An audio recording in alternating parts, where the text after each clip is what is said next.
I fucking hate when a beautiful girl says she's not pretty, or she says she's ugly, or whatever delusion she suffers from. What the fuck is wrong with you? I always swore that if I had a girl and she said that, if she didn't stop after the first time or shut the fuck up when I told her she wasn't, I was going to drop her, leave her alone for good. I mean, how can you say you're ugly when people constantly tell you how beautiful you are? You've got to be the dumbest person in the world if you can say that despite the contradiction. I mean, you're dumb because beauty by definition is someone else's opinion, so for once shut the fuck up and listen to the crowd. I mean, if the dictionary can tell you that your opinion is invalid, then I damn sure will, and I get it. Life added scars and baggage, hell, even crow's feet and wrinkles that only you see. And the weight of the world would make anyone feel fat. You're on a steady diet of your own emotions. You swallow everything you feel because you don't like who you are, and you don't like the fact that you're not allowed to complain. So yes, you're fat, but it's not real weight. I mean, it's not pounds. But I guess it's because it has a value. Fuck it, you're just not fat. I want you to understand that.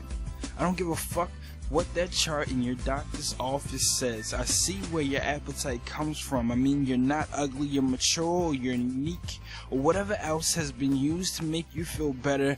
Those are some motherfucking lies.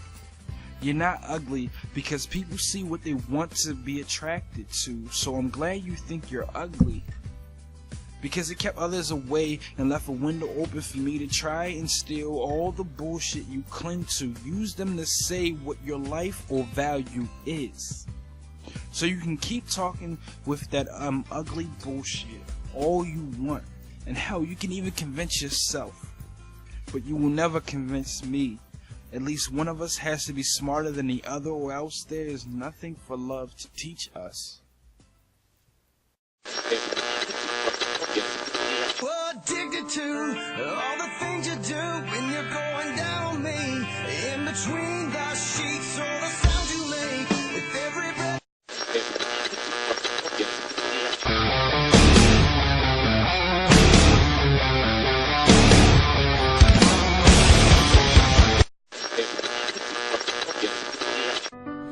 I let you see the parts of me that weren't all that pretty, and with every touch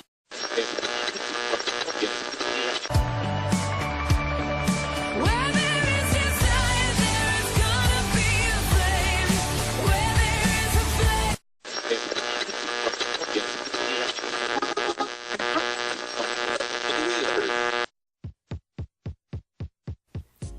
This one's for you, for all the times I slipped up and fell in, gave you more than I wanted but all that you needed, and yet you took away in portion.